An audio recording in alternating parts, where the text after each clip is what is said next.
लोगों से निवेदन है कि रास्ता छोड़ के मत चलो, रास्ता पकड़ के चलोगे मंजिल मिल जाएगी। और जवानी के बल में, पैसे के मद में यदि उल्टा पुल्टा करना शुरू करोगे तो मिट्टी में मिल जाओगे। अहंकार में 3 गए। अहंकार मत करना भैया, न जवानी का, न धन का, न बल का, न बेटा का।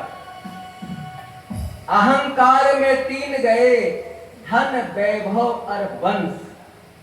9 मानो तो देख लो, रावण कौरव कंस। क्या गति तीनों का हुआ बोलो भैया।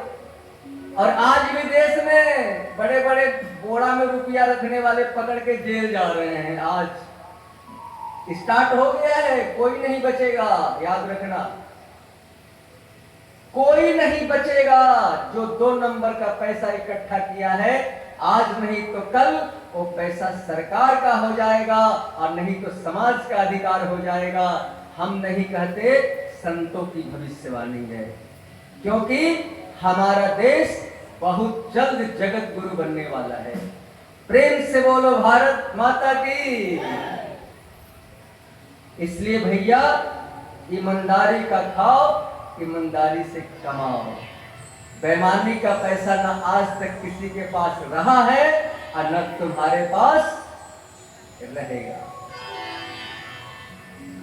क्योंकि हिंदुस्तान को जगत गुरु बनना है। तो जगत गुरु बनना है तो जब तक हम लोग ठीक नहीं होंगे तो जगत गुरु कैसे बनेगा हिंदुस्तान। और ये मत सोचना कि सरकार ठीक करेगी, इस भ्रम में भी मत रहना। वो काल का डंडा चल चुका है, उस डंडा से कोई बचने वाला नहीं है। इस मंच पर बैठने वाले भी यदि 2 नंबर के वक्ता हैं तो वो भी उतारे जाएंगे मंच से। उस वक्ता का भी कैरेक्टर सर्टिफिकेट देखा जाएगा कि वक्ता का हुलिया क्या है। कहीं झूठ मूठ का लाल पीला पहन के बैठ तो नहीं गया ठगने के लिए। सब तरह से इसमें छटनी कटनी होगा, हर क्षेत्र में होगा। आज क्या पूजा है? 7 पूजा है। तो 7 पूजा में आज मैया का किस रूप की पूजा हो रही है मंदिर में? अभी पट बंद है, पट खुलेगा। तो आज मैया की 7वीं पूजा हो रही है काल रात्रि के रूप में। काल रात्रि, इसीलिए आज रात में पूजा होगी मैया की, काल रात्रि। तो इसकी पूजा जो करेगा, आज जो मैया को बढ़िया से पूजा करेगा तो मैया उसके अंदर निर्भयता पैदा करेगी। वो रात के सुनसान में भी चलेगा तो कुछ नहीं होगा, शमशान में भी हंसते हुए दौड़ेगा और मंजिल पालेगा। आज मैया की काल रात्रि का पूजा है। और मैया की सवारी क्या है? आज मैया आज बिलार पर बैठी हुई है, बिलार सवारी है, बिलार। मैया की 4 भुजा है आज, और एक भुजा में त्रिशूल है, एक भुजा में कांटा जिसको तलवार, और एक भुजा में अंकुश है, और एक भुजा से मैया आशीर्वाद दे रही है। यही मैया का रूप है। इस रूप की पूजा करने से संकट से भी मुक्ति मिलती है और विकारों का भी शमन होता है और अच्छा फल की प्राप्ति होती है। तो आज मैया के रूप के बारे में मैंने बता दिया। प्रेम से बोलो काल रात्रि मैया की। अब हम लोग चलेंगे भागवत कथा की ओर।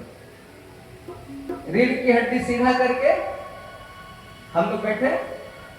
रीढ़ की हड्डी सूर्य नाड़ी है, जो रीढ़ की हड्डी सीधा करके बैठना शुरू कर देगा, बहुत बीमारी तो ऐसे भाग जाती है। और आंख बंद करके अपने अपने गुरु का ध्यान कर लो। कृष्ण कन्हैया के चरणों में मन को रमा दो और कन्हैया से कहो, हे कन्हैया, भैया हम तेरे दर पे आए हैं, हमारी मनोकामनाएं पूर्ण करना। वो नटखट बाके बिहारी हमारी पुकार सबसे जल्दी सुनता है। वो छैल छबीला माखन चोर मत पूछो। आज तो कन्हैया का जन्म हो जाएगा, कल से जो कथा में आनंद आएगा, अब केवल आनंद की ही वर्षा होगी कल से कथा में। आज कन्हैया को आ तो जाने दो। जैसे 3 दिन निकल गया, आज चौथा दिन है और इसके बाद 3 दिन कथा की है।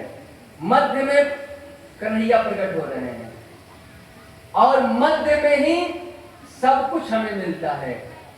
तो आज भागवत का बीच का दिन है, बीच का, इसलिए जरा सा भी इधर उधर मत होना। आज बहुत सी कथा हमें कहनी है, क्योंकि कथा अभी भागवत की दूसरे स्कंद में है, सच बता देते हैं। और हमें कहा जाना है, 10वें स्कंद में कृष्ण जन्म करानी है। सोचो कितनी कथा आज कहनी है। दूसरे स्कंद में है, 10वें स्कंद तक जानी है। तो मन वचन को शुद्ध करने के लिए 2 मिनट भगवान नाम का संकीर्तन कर लें हम लोग। ओम नमो भगवते वासुदेवाय। ओम नमो भगवते वासुदेवाय। ओम नमो भगवते वासुदेवाय। ओम नमो भगवते वासुदेवाय। वासुदेवाय प्रभु नंद नंदनाय। वासुदेवाय प्रभु नंद नंदनाय। वासुदेवाय प्रभु नंद नंदनाय। वासुदेवाय प्रभु नंद नंदनाय।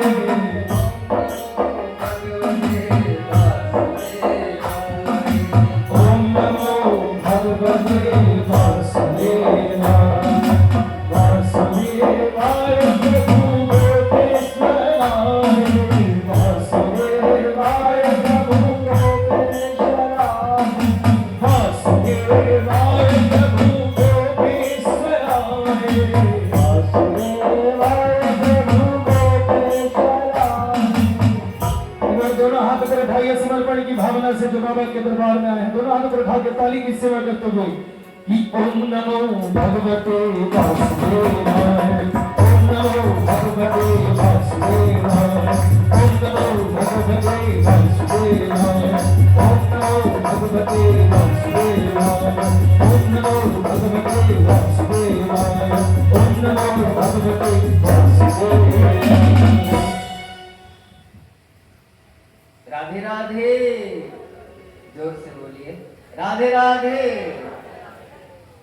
अब हम लोग बिल्कुल शांत हो जाए, बिल्कुल शांत, ऐसा लगे कि पंडाल में कोई है ही नहीं।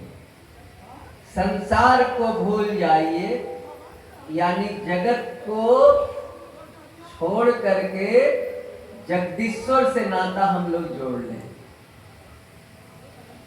कथा कल शाम में विराम हुई थी कि मनु महाराज की 3 बेटी और 2 बेटा। 3 बेटी का नाम था देवहूति, आकुति, प्रसूति। 2 बेटा का नाम था उत्तानपाद और प्रियव्रत। यहीं से संसार की रचना शुरू हुई, मैथुन सृष्टि।